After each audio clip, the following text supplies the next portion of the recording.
un podcast de Cooperativa. Este es un podcast sobre historias que suceden delante y detrás de la pantalla, sobre las personas que hacen películas, las personas que las ven y las personas que las sueñan.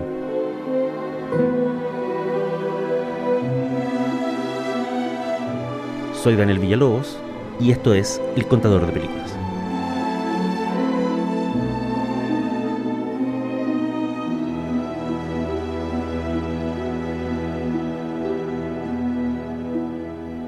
Esto es El Contador de Películas y la historia de hoy se llama El asesino y el escritor.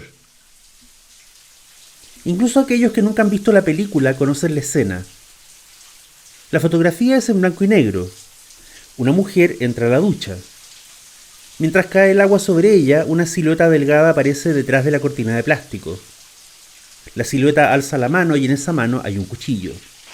La cortina se corre. La mujer grita e intenta desviar la hoja, pero es inútil. La cuchilla cae una y otra vez, la tina se llena de sangre y la mujer muere. Nadie estaba seguro de que hacer Psicosis fuera una buena idea. Los productores de Paramount opinaban que el material era demasiado crudo y barato para un director de primera línea como Alfred Hitchcock. Pero el viejo cineasta negoció un rodaje de muy bajo costo, usando el equipo de técnicos de su serie de televisión, se redujo el sueldo y armó un elenco sin estrellas para ahorrar dinero.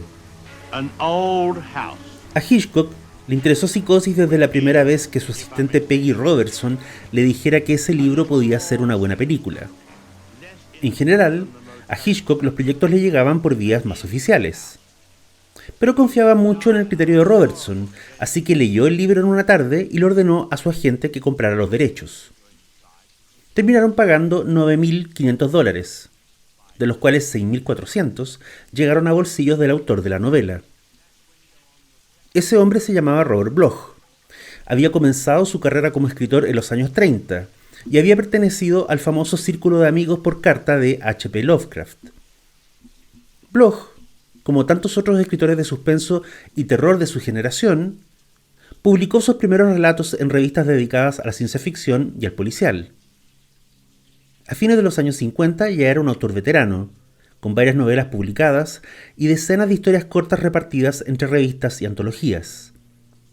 Psicosis fue su primer roce con la fama a nivel nacional dentro de Estados Unidos.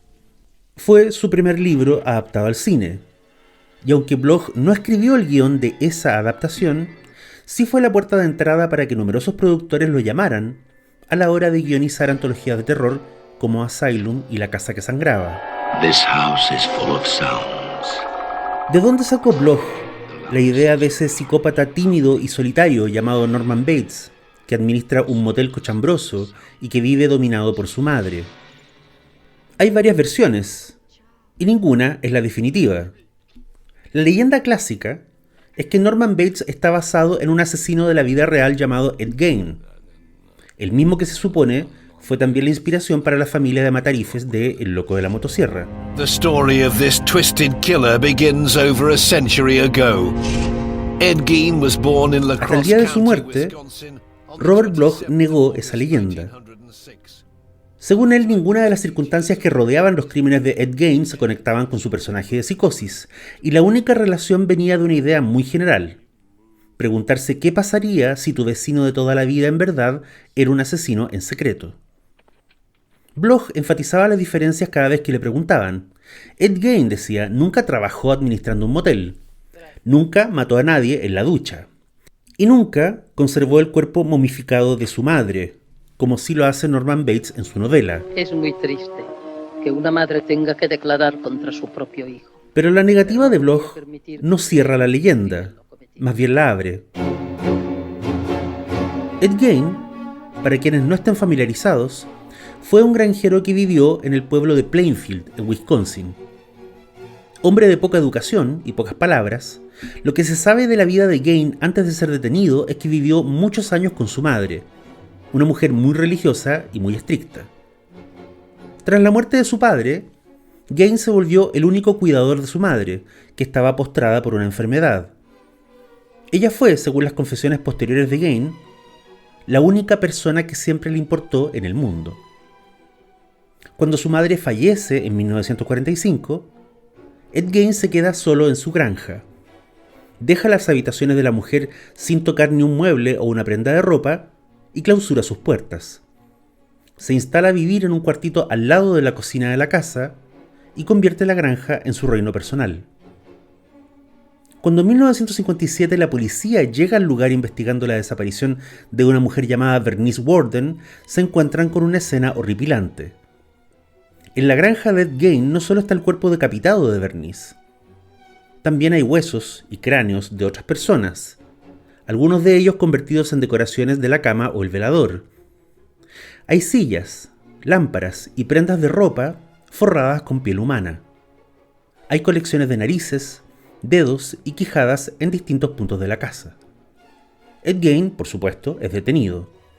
Confiesa 2 homicidios, el de Bernice Worden y el de Mary Hogan, dueña de una taberna local. ¿Y de dónde salieron entonces los demás restos encontrados en su granja?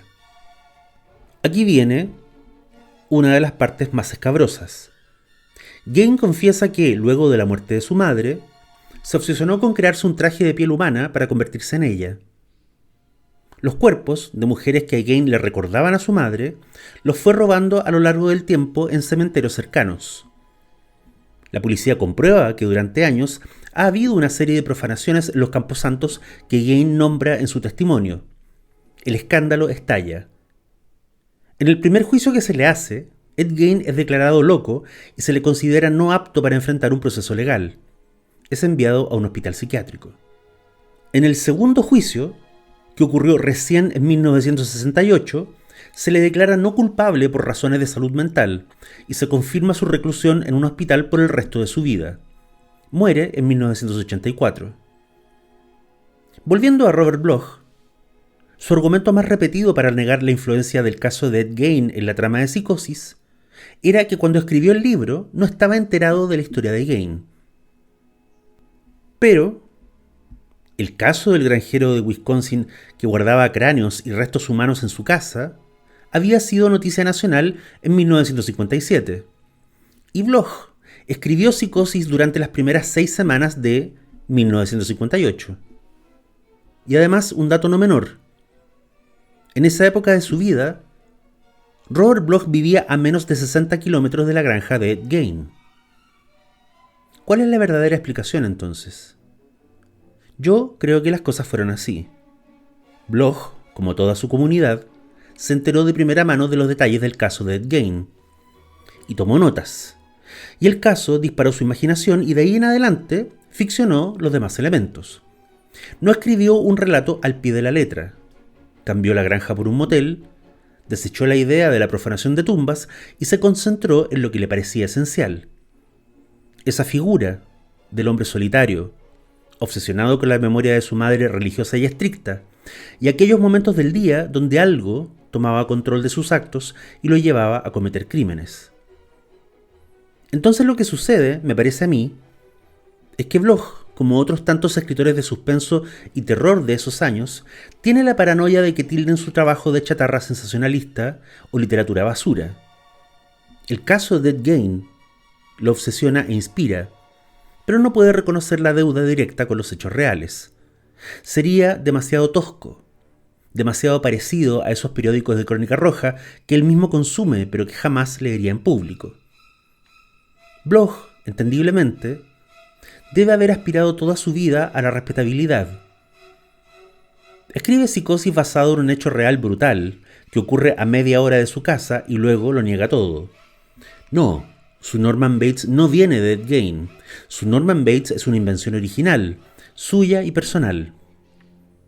Entonces vienen Hitchcock con su guionista Joseph Stefano y crean otro Norman Bates, el que conocemos del cine. Este es un Norman Bates que no es maduro, gordo y alcohólico, tal como lo fuera el de la novela de Bloch. El Norman de la película es joven, delgado y espartano. Ya no queda en él rastros del granjero robatumbas de Wisconsin, pero el mito se mantiene. Y aunque el propio Robert Bloch escribe varios guiones tentativos para secuelas de Psicosis en el cine, ninguno de ellos es aceptado, Su Norman Bates no le interesa a Hollywood, ahora que ya tienen el de Hitchcock. Pero, además, todo el mundo le sigue preguntando si es verdad que su protagonista se inspiró en el caso de Gain. Tiene sentido que Bloch lo haya negado majaderamente. Luego del éxito de la película, su novela agotó varias ediciones. Mejor aún, lo empezaron a llamar de Hollywood para que escribiera televisión. Así participó en series como Galería Nocturna, Alfred Hitchcock Presenta y Star Trek. Me gano la vida escribiendo, dijo en una ocasión, ya cerca del final de su vida. Es el destino más feliz posible, ya que cuando era joven pensaba que mi única posibilidad de ganar dinero era ser florista. En algún momento de los años 70, los cineastas Werner Herzog y Errol Morris consideraron seriamente hacer un documental sobre Ed Gein. Según le contara Herzog a la revista New Yorker, él visitó un par de veces al asesino en el hospital donde estaba recluido. Herzog y Gein hablaron de distintas cosas en esas visitas. Una de las preguntas que le hizo Herzog a Ed Gein fue si había visto Psicosis alguna vez. No, contestó Gein, pero leí el libro. Soy Daniel Villalobos y esto fue El Contador de Películas.